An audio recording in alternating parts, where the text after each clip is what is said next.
Welcome friends, வாங்க இன்றைக்கி டேஸ்டான காராமணி குழம்பு, கேபேஜ் கூட்டு, முருங்கைக்காய் வறுவல் இதெல்லாம் நம்ம சமையல் ரெசிபியாக பார்ப்போங்க. இப்போ முதல்ல காராமணி குழம்புக்கு நான் ஒரு அரை கப் அளவு வெள்ளை காராமணி எடுத்துகிட்டு வெறும் கடாயில் போட்டுட்டு நல்லா ட்ரை ரோஸ்ட் பண்ணிக்கலாங்க. வாசம் வரும் வரைக்கும் வறுத்துக்கலாம். வாசம் வந்ததும் இறக்கிட்டு சின்ன குக்கரில் போட்டுட்டு நம்ம கழுவி ஊற்றிடலாங்க. ஒரு 1.5 கப் அளவு தண்ணி ஊற்றிட்டு அடுப்பில் வச்சுட்டு வெயிட் போட்டு இல்லை 3-4 சவுண்டு வர வரைக்கும் வேக வச்சுட்டு இறக்கி வச்சுக்கலாம்.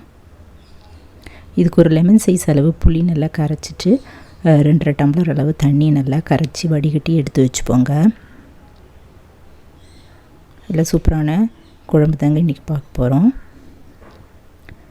இதில் மஞ்சத்தூள், மிளகாய்த்தூள், சாம்பார் தூள் இதெல்லாம் ஒரு டீஸ்பூன் போட்டுக்கலாங்க. உப்பு ஒரு 1.5 டீஸ்பூன் அளவு போட்டுட்டு கரைச்சிட்டு எடுத்து வச்சுக்கலாம்.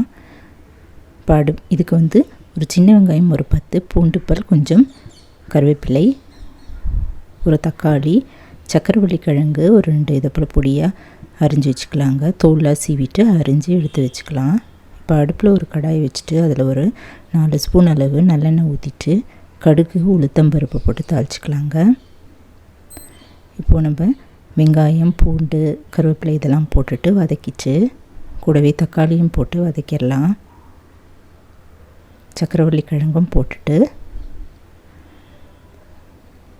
நம்ம கரைச்சி வச்சுருக்கிற புளி தண்ணி இதில் ஊற்றிடலாங்க.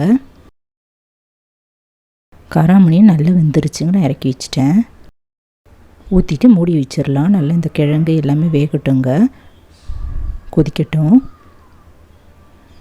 இதை நல்லா கொதித்த பிறகு நம்ம வேக வச்சுருந்த காராமணி அது இதில் போட்டுடலாங்க.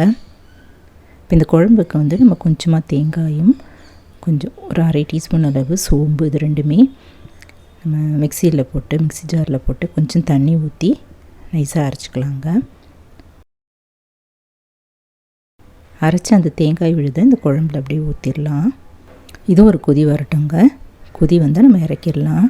நல்ல டேஸ்டான வெள்ளைக்காராமணி சக்கரவள்ளி கிழங்கு குழம்பு தயாராகிடுச்சுங்க. இது சூப்பராக இருக்கும். நீங்கள் ஒரு முறை இதை போல் ட்ரை பண்ணி பாருங்கள்.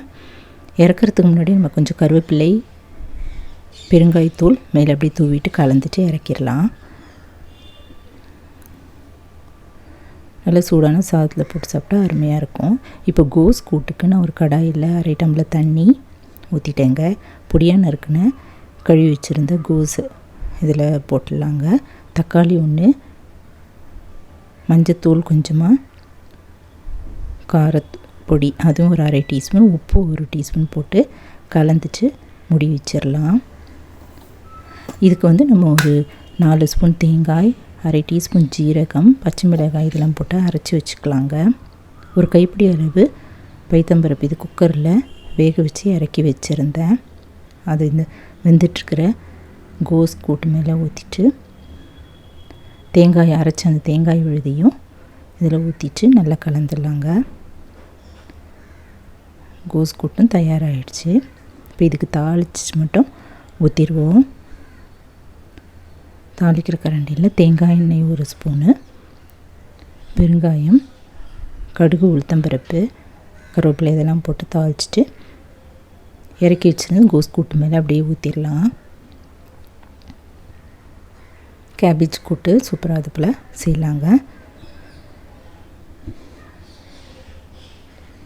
இறக்கி வச்சிடலாம். இப்போ முருங்கைக்காய் வறுவல் முருங்கைக்காய் மசாலாவுக்கு நான் 1 டம்ளர் அளவு தண்ணி, 2-3 முருங்கைக்காய் கட் பண்ணிவிட்டு இதில் போட்டுட்டு கொஞ்சம் உப்பு, மஞ்சத்தூள் போட்டு வேக வச்சுக்கலாங்க. இது பாதி வெந்தால் போதும். வெந்ததும் நம்ம இறக்கி எடுத்து வச்சுருவோம். இப்போது ஒரு வெங்காயம், 2 தக்காளி இதெல்லாம் அரிஞ்சிட்டு மிக்சி ஜாரில் போட்டு நல்லா நைஸாக பேஸ்ட் மாதிரி அரைச்சிருவோங்க. இப்போ இதை அடுப்பில் அதே கடாயை வச்சுட்டு எண்ணெய் ஊற்றிட்டு கடுகு, உளுத்தம்பருப்பு, கருவேப்பிலை போட்டுட்டு பெருங்காயம் போட்டு வதக்கிடுவோம். அரைச்சி வச்சுருந்த அந்த தக்காளி விழுதியும் இதில் போட்டுருவோங்க. கொஞ்சமாக தனியாத்தூள், மிளகாய்த்தூள் போட்டுப்போம். உப்பும் இதில் 1/2 டீஸ்பூன் அளவு போட்டுட்டு சோம்பு தூளும் போட்டு நல்லா கலந்துடலாங்க. வேக வச்சுருந்த முருங்கைக்காய் போட்டு கலந்து மூடி வச்சிடலாம். இப்போ எல்லாம் சேர்ந்து நல்லா வெந்து இறக்கி வச்சுட்டேங்க. அருமையான மதிய சமையல் தயாராகிடுச்சு. இல்லை காராமணி, சக்கரவள்ளி கிழங்கு குழம்பு, கேபேஜ் கூட்டு, முருங்கைக்காய் வறுவல், தயிரும் இன்றைக்கி லஞ்சுக்குங்க. சுவையான இந்த லஞ்ச் ரெசிபி நீங்களும் ஒரு முறை இது போல் ட்ரை பண்ணி பாருங்கள். இந்த வீடியோ பிடிச்சதுன்னா என்னோடய சேனலான குக்கிங் வித் சித்ரா சேனலை சப்ஸ்கிரைப் பண்ணிக்கோங்க. தேங்க்ஸ் ஃபார் வாட்சிங். நம்ம அடுத்த வீடியோவில் பார்க்கலாம். நன்றி, வணக்கம்.